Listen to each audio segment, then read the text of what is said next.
n'ont jamais placé les choses en perspective. Ça aurait dû être une grande célébration. C'est quand même gros ce qu'on évoque là. Très significatif pour bien comprendre tout ce qui s'est passé. Un professeur, pas comme les autres. Luc La Liberté. Très content de te parler.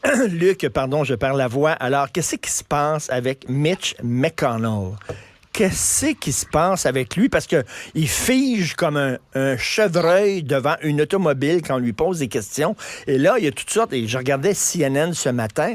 Il y avait un gros reportage sur son état de santé. Son médecin lui a dit non, il souffre pas de problèmes neurologiques ou quoi que ce soit. C'est-à-dire que, écoute, il y a beaucoup d'angles à couvrir quand on parle de Mitch McConnell. D'abord, c'est pas pour rien qu'on fait tout un plat avec ça. C'est un meneur qui a une véritable poigne de fer, Mitch McConnell. C'est quelqu'un qui, surtout avant l'arrivée de Donald Trump, était un incontournable. Son épouse a été secrétaire sous Donald Trump. C'est ce qu'on appelle un power couple, donc un duo, un peu comme l'étaient les Clinton à un autre moment. C'est un duo choc, c'est un duo qui était très fort. Maintenant, M. McConnell, comme beaucoup d'autres meneurs sur la colline parlementaire, c'est quelqu'un qui est là depuis très longtemps. La moyenne d'âge là, au Congrès américain, quand on parle de la Chambre des représentants et du Sénat, elle a rarement été aussi élevée que ça. Donc, on s'inquiète, c'est certain, et il y a un certain nombre de choses qui, en vieillissant, ce n'est pas de faire de l'âgisme que de le reconnaître, il y a un certain nombre de risques pour la santé qui sont là en vieillissant. Il y a des facultés qui diminuent. Puis M. McConnell est quelqu'un qui a atteint l'âge de 81. Donc, on joue sur la concentration, la gestion du pouvoir, la relève qui attend le départ éventuellement de c'est pas une gérontocratie, mais à certains moments, on a l'impression que ça l'est. Donc, et on a bien sûr M. McConnell qui, un peu comme Joe Biden de l'autre côté, souffre de problèmes de santé, ou à tout le moins, ils ont ralenti la cadence, ils ont ralenti le rythme. Maintenant, je suis pas neurologue, je suis pas médecin, je suis pas expert dans le domaine, mais ce qu'on entend, c'est que M. McConnell, ce ne serait pas attribuable à son âge avancé, forcément, ce qui s'est produit. Il a fait une chute assez grave, commotion cérébrale, puis on dit, c'est le genre d'épisode qui peut survenir après une telle chute. N'empêche, qu'on soit sympathique ou pas à l'égard des républicains ou à l'égard de Mitch McConnell, ça ramène cette question-là sur le tapis. Mais où est le leadership républicain? Qui peut lui succéder? Puis je te laisse me relancer après. De l'autre côté, ça devient très difficile d'attaquer l'âge de Joe Biden à 80 si on a un meneur au Sénat qui, maintenant, dans les perceptions, c'est là tout le problème, a l'air également d'avoir, entre guillemets, fait son temps. Est-ce que tu peux comprendre les jeunes Américains qui disent, là, le prochain leader du pays va prendre des décisions qui vont nous engager, nous.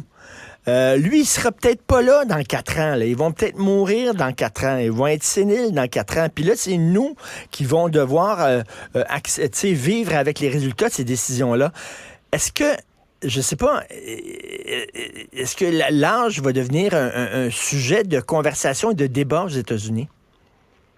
Moi, je pense que ça l'est déjà, Richard. Quand on fait le tour des médias américains, et ce depuis l'élection de Joe Biden, déjà au moment où il dépose sa candidature, où on sait qu'il va être sur les rangs en 2020, on a mentionné cette question-là. Il y a d'autres politiciens ou politiciennes, je pense à la démocrate Dianne Feinstein, qu'on est à toute fin pratique obligé de sortir du Sénat alors qu'elle peine à reconnaître des membres de son entourage ou qu'elle est incapable de se rappeler d'un discours qu'elle a sous les yeux. Donc, c'est quelqu'un, Mme Feinstein, qui a déjà été une politicienne très, très influente. Elle l'est encore parce qu'elle s'accroche, qu'on lui permet de le faire, mais c'est quelqu'un qui, à l'évidence, dans ce cas-ci, n'est plus en mesure d'effectuer ce pourquoi elle a été élue. Donc, la question de l'âge, elle est déjà là. Moi, puis bien sûr, on n'a ni toi ni moi l'âge de M. Biden ou l'âge de M. McConnell, ce que je déplore surtout, c'est l'absence de relève. Qu'un politicien en santé, en pleine forme, soit arrivé à un certain âge, il a acquis une expérience dont il peut faire bénéficier le reste des troupes pour mener des dossiers, pour négocier, pour jouer des bras de fer qui, à Washington, sont particulièrement vigoureux, sont tough en très mauvais français. Donc, on a besoin de ces gens d'expérience. Mais on est en train le terme n'est pas trop fort, de sacrifier toute une génération de meneurs. Si j'ai la fin de la quarantaine, la cinquantaine ou même le début de la soixantaine, tant aussi longtemps que ces gens-là sont en poste, on n'a pas de représentation de notre génération.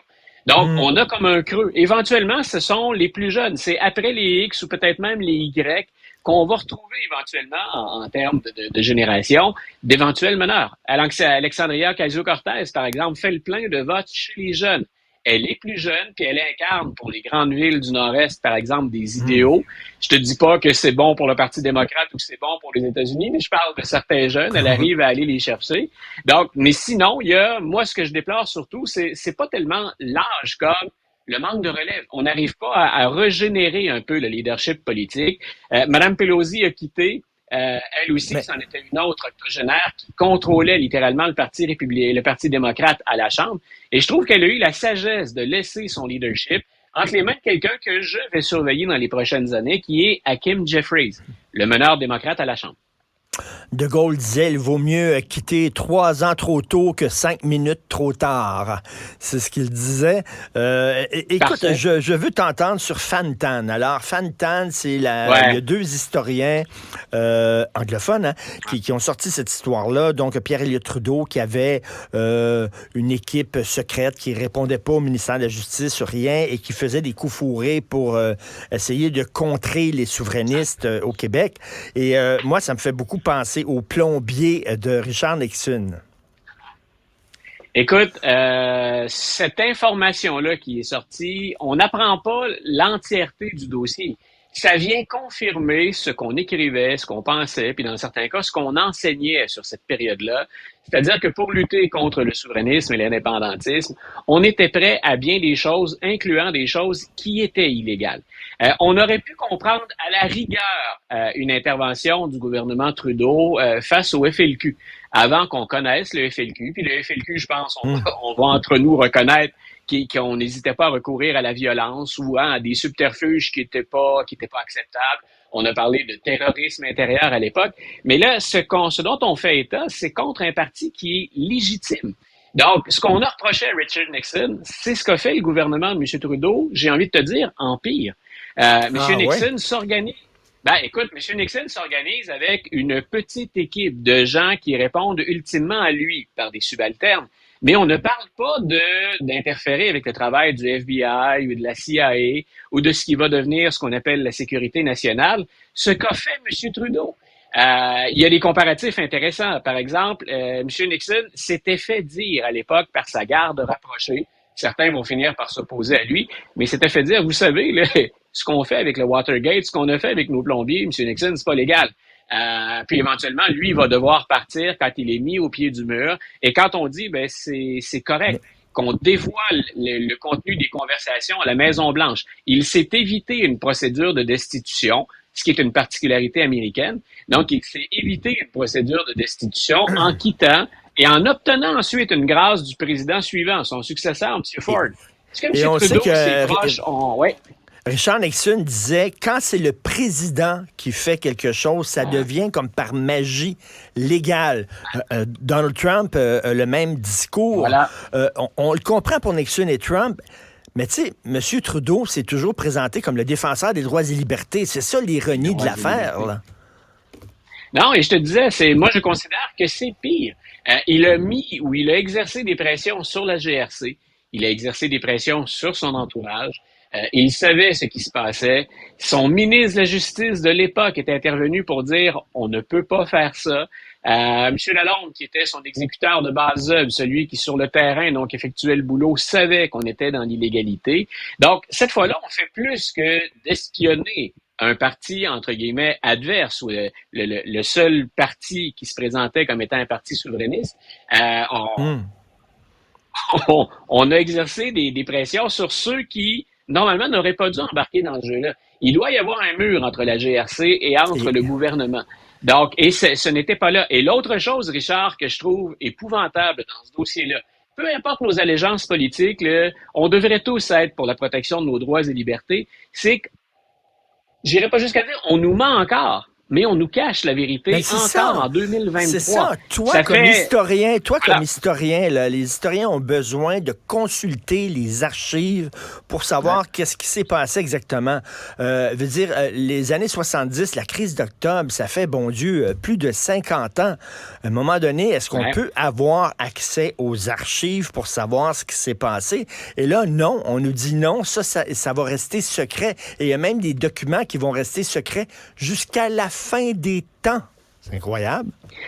Voilà, et moi, je me demande ce qu'il y a dans ces documents-là qui puisse être aussi compromettant, parce que ce qu'on invoque, grosso modo, c'est la protection des relations entre les provinces et le gouvernement fédéral. Qu'y a-t-il de si grave dans ces documents-là pour qu'en 2023, 50 ans plus tard, on ne puisse pas avoir le fin mot de l'histoire? Et quand je parle d'histoire, je t'ouvre une toute petite parenthèse. Il y a certains de nos auditeurs, toi ou moi, on a peut-être déjà allé au Musée canadien d'histoire ou au Musée canadien de la guerre. Si on va au Musée canadien de la guerre à Ottawa, on part des premières guerres entre les Premières Nations, puis on s'en vient jusqu'aux dernières opérations canadiennes. Arrêtez-vous un moment pour lire comment on a décrit la crise d'octobre. C'est plutôt chaste. C'est plutôt chaste. On met l'accent sur quelqu'un qui était un démineur et, reconnaissons-le, c'est un travail qui est épouvantable et qui est quelqu'un qui met sa vie en jeu. Mais vous allez voir que on a vraiment, entre guillemets, la version soft, chaste des événements, plutôt que de mettre l'accent sur ce qui est un détournement de pouvoir. Quand je dis que c'est pire que le Watergate, les États-Unis, c'est plus gros que le Canada. Mais j'ai toujours dit, quand on regarde la séparation des pouvoirs, le président américain a moins de pouvoir aux États-Unis dans le système que le premier ministre ici. M. Trudeau avait le dernier mot là-dedans, et en 2023, on n'est pas capable de savoir ce qu'il a fait. Écoute, c'est comme cette fois-ci, je peux aisément marier les deux, le citoyen que je suis, mais l'historien que je suis. Dans les deux cas, écoute, faut exiger des comptes et demander à ce qu'on rende ces documents-là à la population. Et quand il y a un journaliste qui a abordé M. Trudeau dans les années 70 et qui a dit jusqu'où vous êtes prêt à aller pour défendre l'unité du Canada, et que Trudeau le regardait en souriant puis a dit « Just watch me », on a pris ça un peu comme un gag, comme un bon, c'est ça, mais non, il était vraiment sérieux. « Just watch me » en disant « Je suis prêt à aller très loin ». 50 ans plus tard, on a encore des confirmations de ce qu'il était prêt à faire et c'est M. Trudeau, il était parfaitement bilingue, mais sky is the limit. Il n'y avait rien qu'on n'allait pas s'empêcher de faire pour être en mesure de préparer à l'avance une réponse au Parti québécois et aux souverainistes. Et je répète, ça va au-delà des allégeances politiques. Peu importe pour qui vous avez voté à l'époque ou maintenant, c'est le genre de choses qu'on ne devrait pas tolérer dans une démocratie. Luc, on te laisse aller parce que tu as un cours. Tu vas leur parler de quoi aujourd'hui et là à tes étudiants? Sérieusement, de ça, je commence toujours par l'actualité pour revenir dans le temps. Mon premier sujet avec eux aujourd'hui, c'est Fantan et M. Trudeau. Wow! Est-ce que je peux assister à ton cours, s'il te plaît? Ça serait le fun. Merci beaucoup. Bon cours, Luc. Vous êtes le bienvenu. Une place en avant. Salut, à demain, Au revoir. Luc. Bye. Bye. Ce balado